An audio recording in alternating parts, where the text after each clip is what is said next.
This one here is a special one because today is April 23rd. And to this day, in 1965 of April 23rd, a very interesting individual had died. An individual by the name of Pedro Albizu Campos.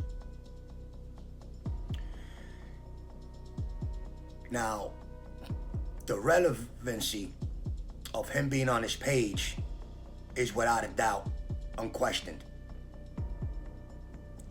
But what this man did, it has yet to be redone. Let's put it like that. This man is one of a kind. Pedro Albizu Campos, born September 12, 1891. Came up through a scholarship to Harvard University, of which he was a chemical engineer. And that's how he was able to go to Harvard. He went to Harvard Law School. He was a Mason, which is accredited for paying for his education.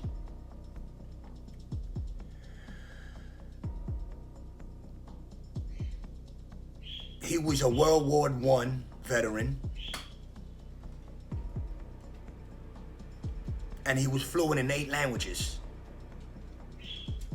A man like this, of his stature, so small, so intellectual at the time, he was born in 1891, and he was going to Harvard in 1913. He single-handedly became the first Puerto Rican to graduate Harvard. Things got a little dark later on when he started realizing the injustices that the U.S. was causing, not only in the United States, but worldwide.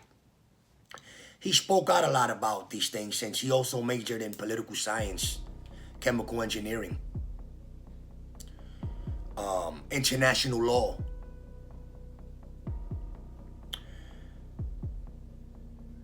And I believe that his earlier work started with the abolishment of these experimental genocidal pills that were being given to Puerto Rican women on the island, which was sterilizing them,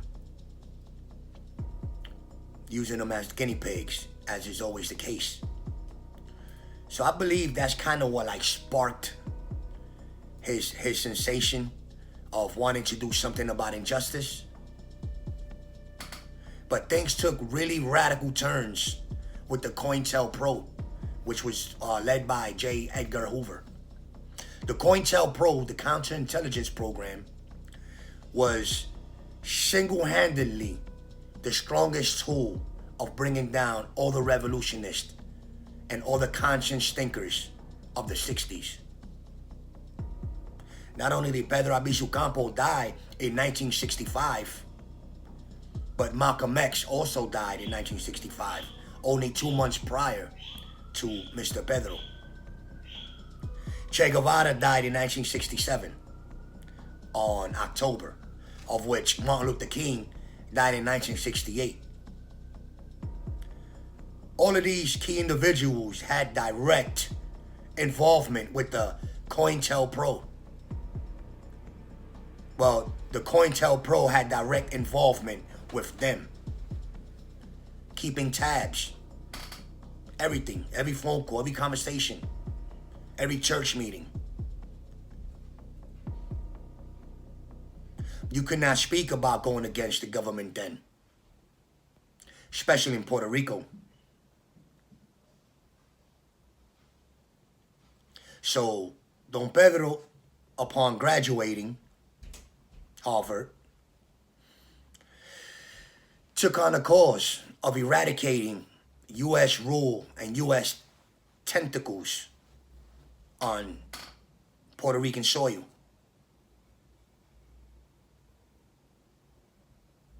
He started the spark, and he single-handedly fought against military rule on the island. Later on, I would come to read films, microfilms, myself. And in these films were revealed the tactics that the feds were using to track down Pedro Albizu Campos and the people in his camp. And they tracked them all the way down to the Bronx, 138th Street. And I have not seen that anywhere written down or in any other doctrine speaking about him. At one point, he was on the run, and the Bronx was harboring him on 138, which, if you guys know, 138 was like one of the first Puerto Rican Day parades in New York City.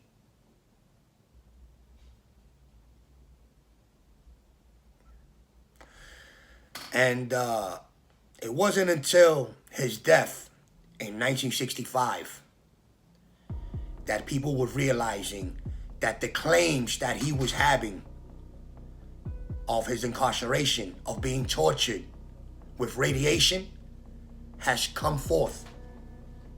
It wasn't until 1994 where I think it was the Department of Energy, in 1994, they confirmed that there was radioactivity experiments being conducted on inmates without their consent, of which Pedro Albizu Campos was one. That sparked the whole thing there when in 1994 they came out with that, because Jose Serrano, sitting in the House chair, set to disclose documents, 1.8 million documents of the whole ordeal with the Nationalist Party and Pedro Albizu Campos. Now, I said it got dark. And in 1950, there was a direct hit where the governor of Puerto Rico was a target of an assassination. Directly after that, in 1950, there was another attack on the Blair House, of which President Truman was a target of an assassination. At the time, the president was staying in Blair House in Washington, D.C., because the White House was under construction. He figured out a way. He seen the loophole and decided to plan an attack, of which he almost succeeded. But there were people that was killed in front of that lawn. They tried to barge in with a car. For that assault, he got 80 years in prison, only to be pardoned 3 years later. Now, who gets pardoned from 80 years after 3 years? If it wasn't some type of adjustment, some kind of fabricated story, some type of illegal tactics used to put him behind bars in the first place. Now, mind you, I said that he is responsible for orchestrating, and I am using the same quote as everybody else did at the time reporting stories like this. Because we later find out that there were just people, he was just so strong that people was just wanting to abide by his cause and was proving their loyalty to him through what he had sparked. So after being pardoned after 3 years, there was another attack on the House of Representatives in Washington, of which Lolita Lebron actually shot somebody from a top balcony, shouting Puerto Rican rhetoric and holding a Puerto Rican flag. That image hit the world in 1953, and it kind of shaped the thought that Americans had for us in West Side Story, the attack on Washington, the attack on the naval bases.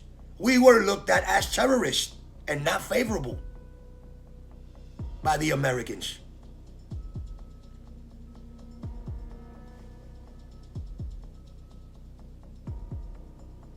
So he goes to jail after being pardoned for 3 years. That's when things start getting really dark and gloomy and really messed up.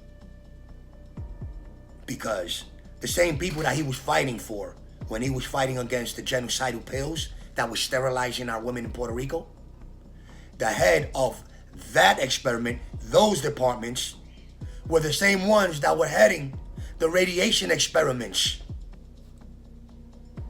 Yes, I found this.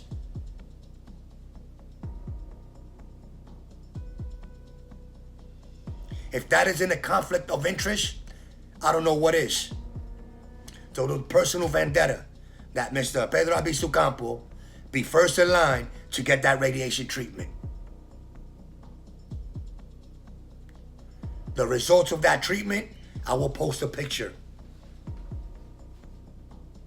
They blamed it on a stroke. You don't look like this after a stroke. Again, in 1994, it was admitted by the U.S. Department of Energy that they, in fact, did conduct these experiments without prisoners knowing. Everybody thought Pedro Albizu Campos was delusional, that he was making these things up. Not realizing that he was a chemical engineer and tried with his all ability trying to find his way around it by sticking his head in the toilet, by using wet towels, putting around his face, his neck, his body.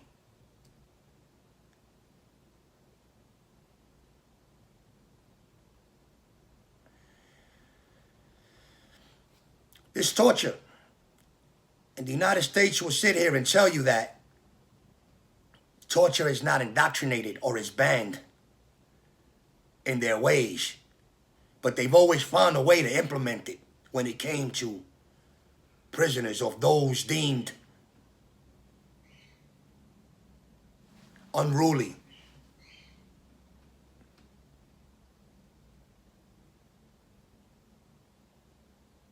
He headed the National Independence Party, the movement. He formed an army. He had them wear black shirts, white pants, even adopted a flag, of which had a relic of a cross with a black background, white cross. Every demonstration, every movement was led by the police until he had one assassinated. Colonel Riggs had a police chief assassinated.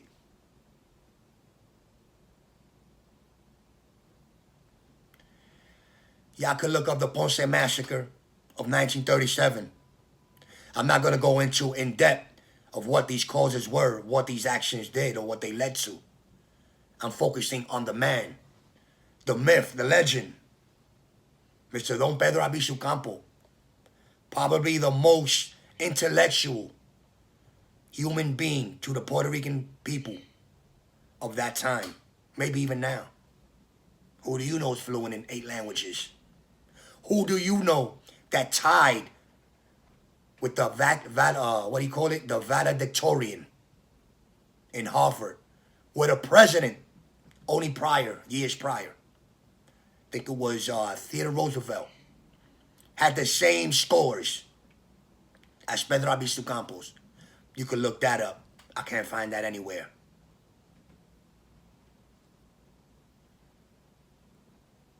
Valedictorian pretty much means you graduated on the top of your class.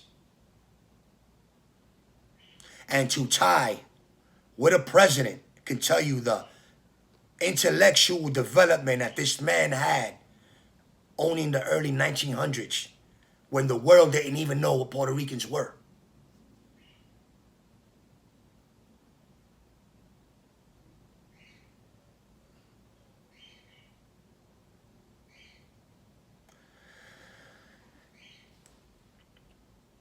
I sit here and I look at the postings on YouTube, and everything this week has been about Tekashi 6ix9ine, Whack 100, Hassan Campbell.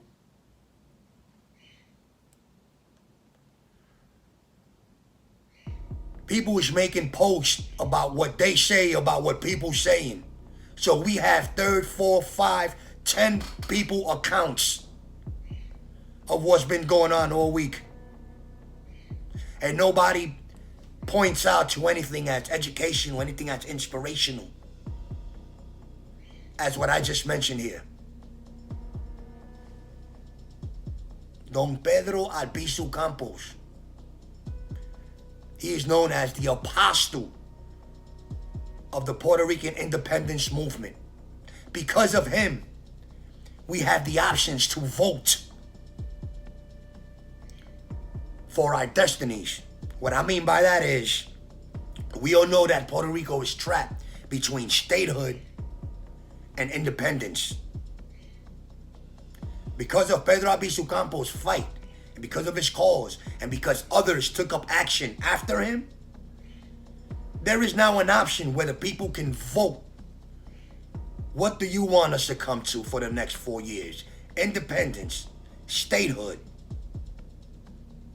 And of course, the popular vote is statehood. Why not, right? We all have families on the mainland. We all have families in Puerto Rico. Why mess that up?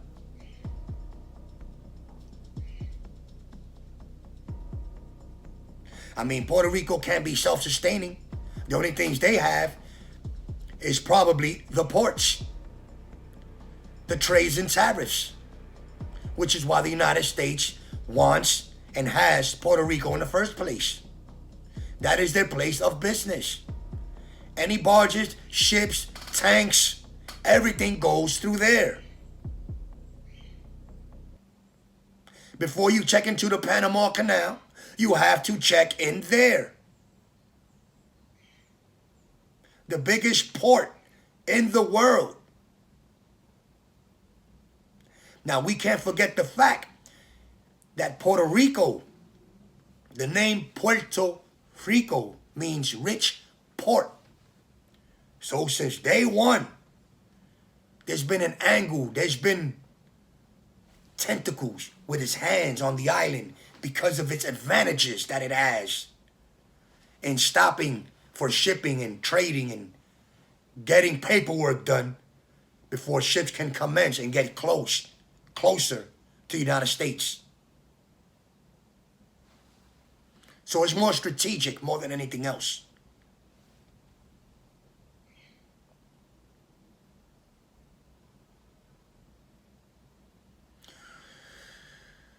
Lolita Lebron was one of the main shooters with 2 or 3 others, I believe, and she got well over 39 something years for the case. And she was released, and she was able to march in the Puerto Rican Day Parade one time before she passed away. Now, Pedro Albizu Campos was pardoned by Luis Marin, which was the U.S. puppet of statehood. And him and Pedro Albizu Campos was polarity, 2 separate political beliefs. Luis Marin wanted to keep his statehood while Albizu wanted to be independent. God forbid, somebody with a strong cause as independence dies in a prison. That means that he died a martyr. And this is the rule of the United States. That's why you would see people that are pardoned or they are released upon their death. Once it is confirmed that, listen, this person has X amount of days or X amount of weeks to live, you get pardoned. The last thing they want is for somebody to die a martyr. Which is why we could have not did Osama bin Laden as dirty as we wanted to. Because you make him a martyr, you're just going to breed more of him.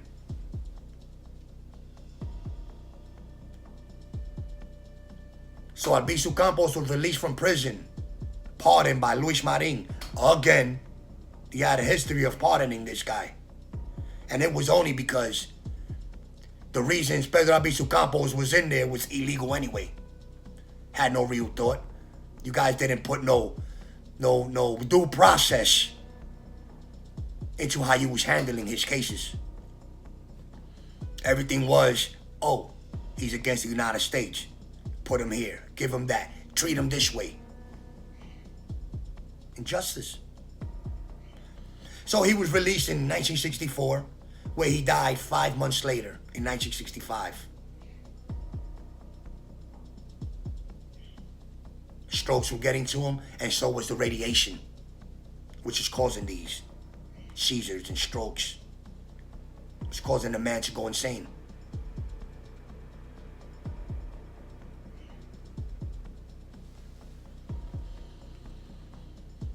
Though Pedro Albizu Campos will always go down as not only to everybody else as the apostle of the Puerto Rican independence movement, which has yet to be won, but he's got to be the most intellectual